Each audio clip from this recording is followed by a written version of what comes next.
நாம் எப்படி இருக்கிறோம்? சூழ்நிலைகள் மாறும் பொழுது நம்முடைய வாழ்க்கை எப்படி இருக்கிறது? தேவனை நோக்கி துதிக்கிறோமா?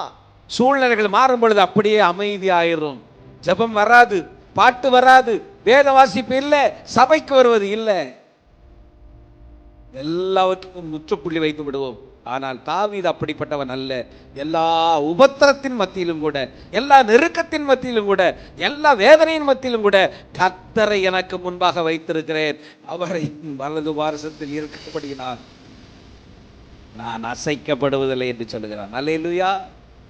தாவீதுடைய விண்ணப்பமாக இது எழுதப்பட்டிருக்கிறது.